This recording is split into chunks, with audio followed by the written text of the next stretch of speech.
Good morning, everyone. We will be starting in a couple minutes, so hold tight. Thanks.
Good morning, everyone. Thank you for tuning in to this month's webinar.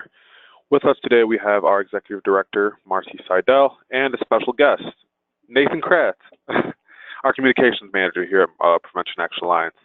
Marcie and I will be discussing the usual topics, but Nate will spice up this webinar a bit by discussing what has been happening regarding vaping and the illnesses associated with vaping that have been all over the news the last couple of weeks.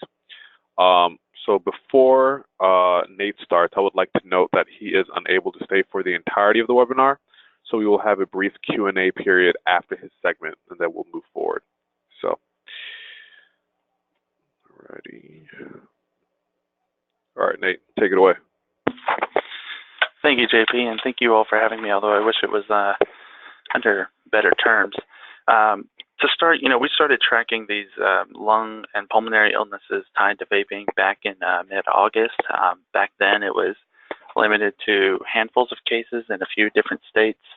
Now, though, it's gotten much worse. The numbers vary pretty wildly by the source that you looked at, but as recently as last Friday, the CDC had received reports of up to 450 possible cases of lung illness tied to vaping in 33 states and the U.S. Virgin Islands. 5 deaths had been confirmed as of Friday, 1 each in California, Illinois, Indiana, Minnesota, and Oregon. And right now, it's really hard to paint a picture of what's going on because no one seems to know what exactly is causing these. There are a few theories, but there's not a lot of consistent information. News reports are often supplemented. They often supplement federal data with state data or with local interviews. And so they sometimes have information that hasn't yet been confirmed by the CDC, but maybe is working its way there. And so that's where you might see higher estimates of how many people have these illnesses. We do know that hundreds of people have been impacted. Some have died. The illnesses can range from being very sudden to drawn out, but all of them affect the respiratory system. The only consistent factor at this time are the symptoms and the fact that the patients have vaped. New York officials did find a connection between many of their cases and vitamin E acetate, but many cases across the U.S. don't involve vitamin E, so they're not still certain on that theory. Similarly, a lot of people and state officials have been pointing their fingers at marijuana that's obtained outside of dispensaries. In Wisconsin, about 90% of patients who responding to questions, admitted to vaping THC, although THC still isn't a factor in all of the cases. And one of the deaths, the one in Oregon, was actually associated with marijuana obtained from a dispensary that had been state tested and state licensed. There is, just to reiterate, no single known cause at this time. The CDC and other health officials do believe that it's a chemical exposure involved with something in the vape or in the liquid, or something in the liquid that is then transformed through the vaping process, because vaping will actually change the chemical composition of a thing. They do not think it's an infection. Apparently, it does not respond to antibiotic treatments. We do know, again, that it's a chemical exposure. The symptoms: patients report coughing, shortness of breath, chest pain, nausea, vomiting, diarrhea, fatigue, fever, weight loss.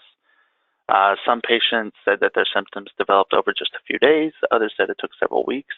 So there's not too much similarity in timelines, although the symptoms seem pretty consistent, especially the coughing, shortness of breath, and possible chest pain.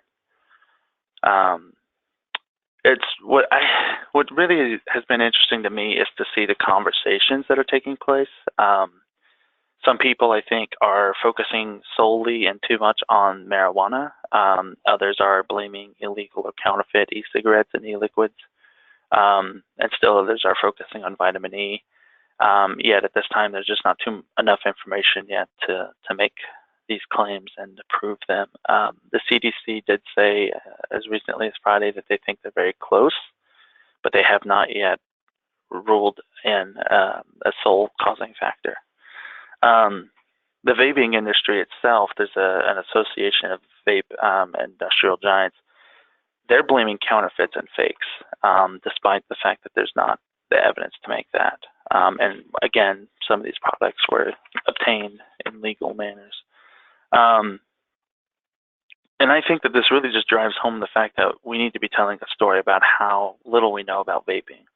The vaping industry has claimed or suggested for years that their products are safe, that they're safer than cigarettes, but they can't make those claims. Only time and research is going to be able to tell us that.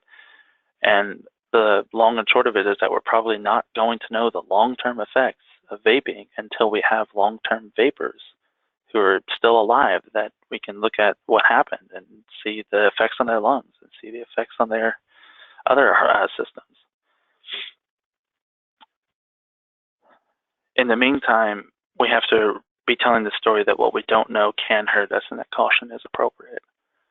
I think it's also important to note that the reaction to this has been itself confusing, and I think shows how unprepared the government has been to address vaping. The CDC was pretty slow to put together a warning to the public, and at first that warning was almost as confusing as the illnesses themselves, because they didn't quite seem to have any clear action steps for people. Now they have updated that warning to tell people not to vape. They've been telling people to don't start if you haven't already. If you have started, be very careful. If you see these symptoms, call your local poison control. And the last thing that I want to point out is that, again, one of the deaths was someone who got a state-tested product in a state-licensed dispensary in Oregon. And that really, I think, drives home the fact that for a lot of people, vaping, it can't just be counterfeits, because this was, a tested product. They should have known what was in it. This should not have happened at all. And I hope that we can get to a point where we know what's causing this and we can address this and hold the right people accountable. Thank you. Thank you for all that information, Nate. So we'll spend the next, say, 3 minutes, and I'll wait for questions to roll in regarding vaping. So if you have any questions for Nathan while he's here for the next 3 minutes, just send them in, and we'll answer them as they come in.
So we actually have a question, or at least a comment from Marcie. So we just found out that not too long ago that Michigan has a ban on flavors of vape pods and vape liquids. So Nathan's going to touch on that very quickly. Yeah, so as JP said, Michigan became the first state to ban flavored e-cigarette juices in an effort to curb youth use and prevent youth from initiating nicotine use. There seems to be quite a bit of confusion about that. I was reading a news article just the other day where there was a run on a store. They almost ran out because people thought that the ban was going to take place immediately. And I believe it's actually staged to take effect within a few months. So at the time, there's a lot of confusion about that. There's always, I think, confusion with these big policy changes, and they're going to create a market for speculation for a while. But over time, what we'll see is reduced access to flavored e-cigarettes and those e-cigarette liquids. I'd be curious to watch and see if any kind of flavored e-cigarette smuggling occurs, if people start moving that stuff into Michigan to try and fill that gap. I'm sure that there will be people who do that, but I wonder what their business plan will look like, if they'll continue trying to push it to underage users, or if they'll try to push it at people who have already initiated use and are used to their cotton candy Juul. And speaking of Juul, actually, I wanted to point out I've not seen any reports about Juul and all of this vaping illness. I'm curious to know. It's one thing I want to find out still from the CDC is if Juul is involved in these, if their products are involved, if they're disproportionately involved either way. I just don't know if how that has worked. But the FDA, the Center for Tobacco Products, did actually send Juul a warning letter for marketing its product as having medical benefits that aren't proven.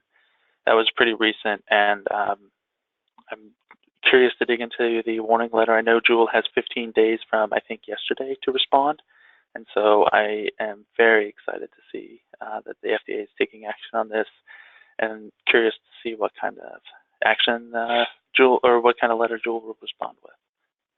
Thank you.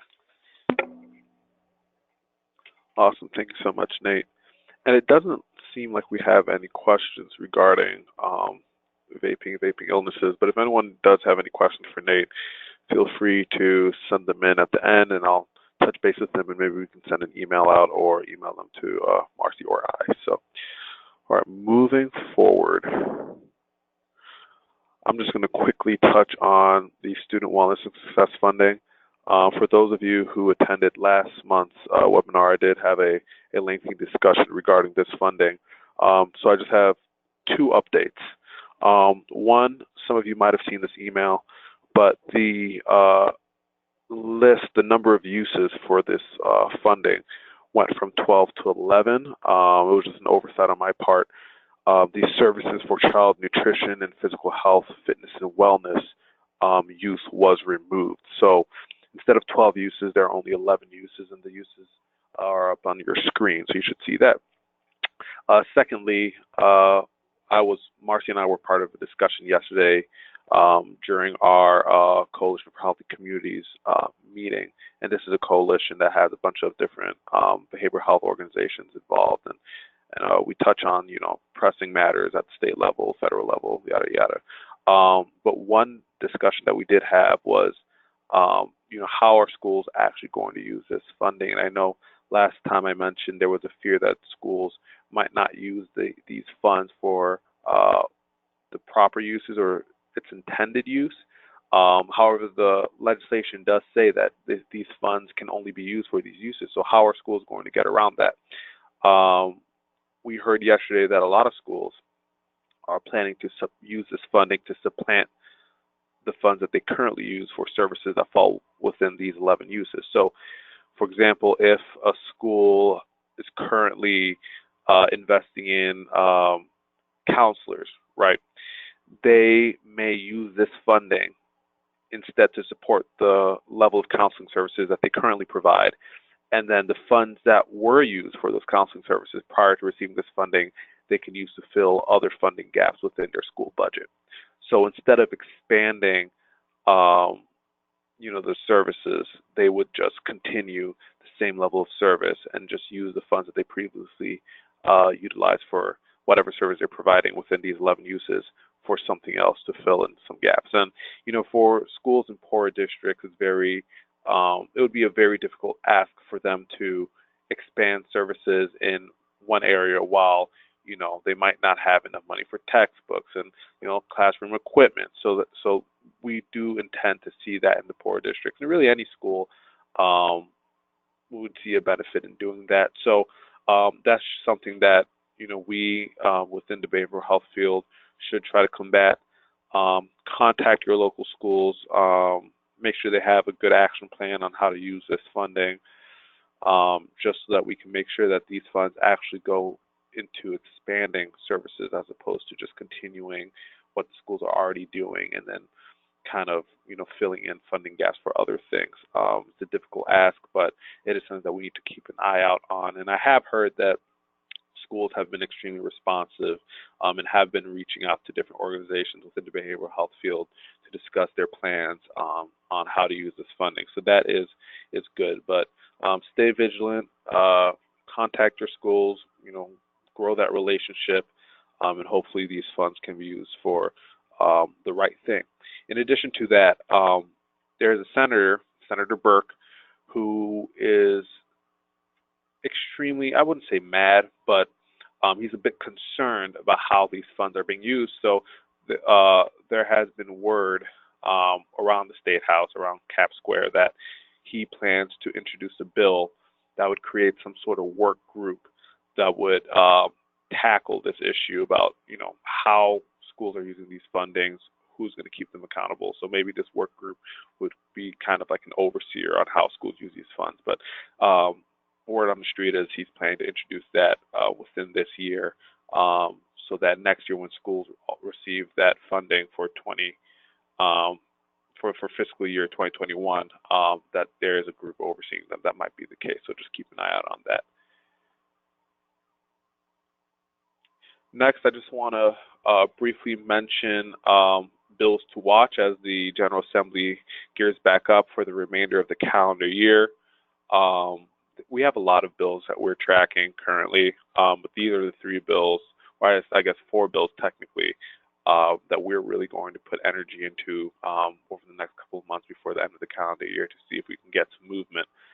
First one is House Bill 10, the Drug Policy Office, sponsored by Representatives Brown and Stoltzfus. This bill is currently in the Senate, passed out the House around the same time the budget was going on. So just as a reminder, it is a bill to establish a governor's office of drug policy and to make an appropriation. And the appropriation will be $11 million, 5.5 in each fiscal year.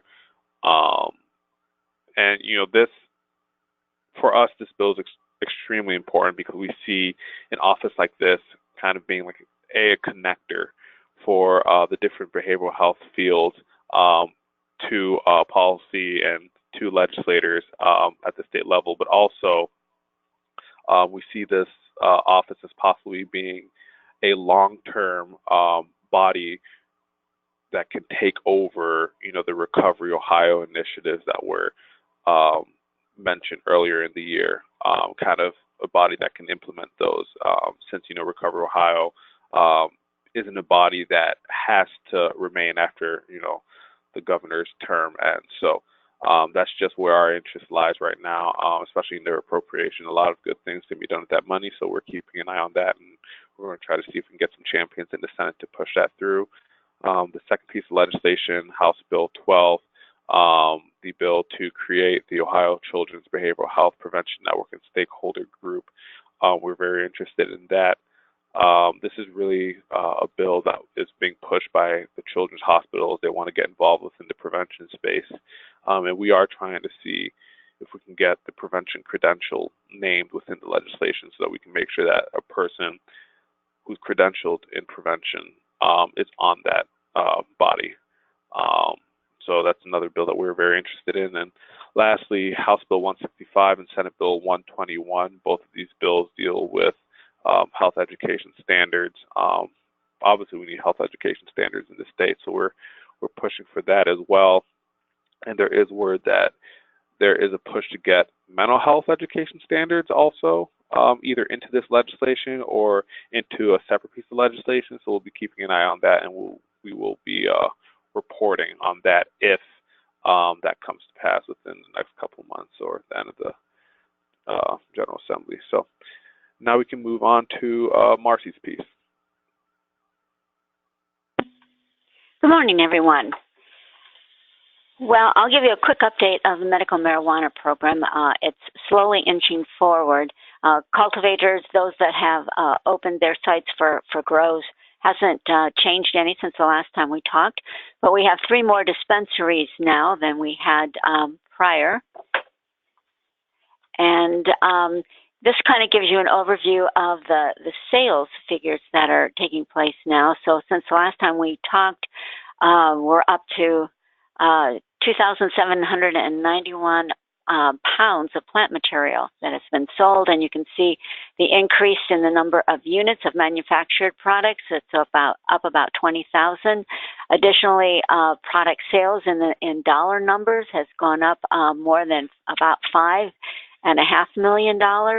And then the total receipts, as you can see there, have gone up by about 40-some thousand individual receipts. So it is that the program is increasing and it's going. They're still not at full operation, but like I said, it's inching forward, and I'm not sure that anybody has a really good handle on when it will reach its entire complete capacity. There's been a lot of things along the way that have slowed it down, but my understanding is it has not been because of what's happening at the state level. It's pretty much at the local level now where they're having difficulties getting local ordinances and getting past the local rules and for the different entities at that level, and also just the building pieces of it where they're actually trying to build out these units. Construction is at a premium right now, and we've heard some complaints about not having individuals able to work to get these facilities opened at a reasonable time. This is where we stand right now, and this is basically, we're about 2 months old on these, so it hasn't really changed, but I just bring it up that this is where we are as far as how the distribution of the patients are at the moment. You can see that we have moved forward with additional physicians for new certificates to recommend. So we're up to 551 doctors across the state of Ohio who now can recommend this product for individuals. The Surgeon General came out about a week or 2 ago and with an advisory, and these advisories are very well thought out. They don't just happen at the whim of the Surgeon General. And with the amount of information that we have now about marijuana and the developing brain, and so in adolescence and in pregnancy, he has issued this statement that basically says that no amount of marijuana use during pregnancy or adolescence is known to be safe. And so because we know of the developing brain and all of these things, he felt it's important to get it out there. And, you know, this is really something that's good for our field to be able to have this kind of knowledge and this kind of importance of an individual behind us that's in basically saying the same things that we are saying. So it's a good thing, and we lift him up for making these kinds of advisories available to the United States. I just really briefly want to say too is that the Medical Marijuana Advisory Committee was supposed to meet this Thursday, and we just received a notice that it is canceled for this week, and they will let us know when it will happen again. And my guesstimation is that will take place about the second week in October again. So there's probably not a lot they feel that they need to communicate to us at this point in time. So, but we'll keep you advised of when those will happen. Back to the liquor control. Yeah, the Liquor Control Commission. just want to bring that up to you. We have not, over the years, spent a lot of time looking into this because it just basically hasn't been enough time to do it. But I think it's important for everyone who is interested in advocacy and policies at the state level to know about them. They are to have at least 4 public hearings a year. And what they do is they look for general comments, complaints, suggestions to their policies, and then they put out an agenda where every so often they have to look at the policies that are already in place, and they bring them up for review. So at that point, you can see, does that policy still make sense in the state of Ohio? Has there been some problems with it? Do we feel it needs to be strengthened, or do we feel like it needs to be lightened up a little bit? If you go to the website that's listed on the slide at registerofohio.state.ohio.us, you will see what policies that they have before them at this point in time. And if there's something that you're interested in, I would encourage you to attend their hearing, which is listed there for September 13th at 10:30 here in Columbus, Ohio. Years ago, I've gone to one where there was a rule that came up that we just felt wasn't adequate anymore and it needed to be strengthened, and we testified there. It's a pretty easy process. It's non-threatening. But it's a good way to keep policies at the state level in check and to know what's happening. And very rarely do you get an opportunity to revisit rules on a consistent basis and to bring them before a commission to talk about them. So we'll lift that up to you. We'll try to keep that in the forefront for those of you that are interested in doing it. And I don't know why that autocorrect put South High Street instead of South High Street, but it sure did. So please forgive autocorrect for that and my ability not to check out autocorrect. Then today we have Recovery Ohio. It's a day of collaboration is taking place today. The Recovery Ohio committee hasn't had an opportunity to get together for a while, but we know that the governor and the Office of Recovery Ohio has been very busy working. Certainly all their efforts went into the budget in the last few months. And so now they're ready to take the money that was given in the budget, earmarked in the budget, to move forward. So this day is a day that we will come in and we will hear expectations, we'll hear testimonials, we'll hear the overview of where we are currently at Recovery Ohio. There will be work group overview of what we've done, and then there'll be some committees that will be specifically designed to take some of this work and move it forward from that 70-some points in their initial report that they things that they want to get accomplished. So I know that they're working to do that. I will be attending that. I will be today representing prevention in the state of Ohio to talk about how we came up with the things that are in the report, why they're important, and why we need to move them forward. So I'll be representing all of you today in that effort. And we will keep you posted as to what's going on after this meeting as well, because we really feel now that the budget is done and everybody's in place that Recovery Ohio is going to be moving forward even faster than they've been working in the last few months. And I think that is all I have got for today, unless there are questions. Thank you for that, Marcie.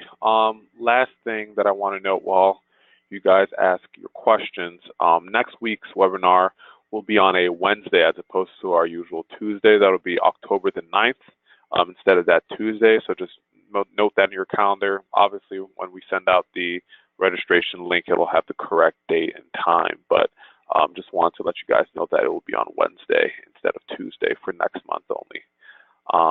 And I'll wait for, say, the next couple minutes, next 2, to see if any questions roll in. And after that, we'll be done.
Alrighty, so looks like there are no questions. So once again, everyone, thank you so much for tuning in. We will see you next month on the 9th, which is a Wednesday. Feel free to email me or Marcie if you have any questions in the meantime. Call me, whatever, however you guys want to get in contact with me. I am open and ready to answer any questions you may have. So just let me know. Thank you once again, and we will see you next time.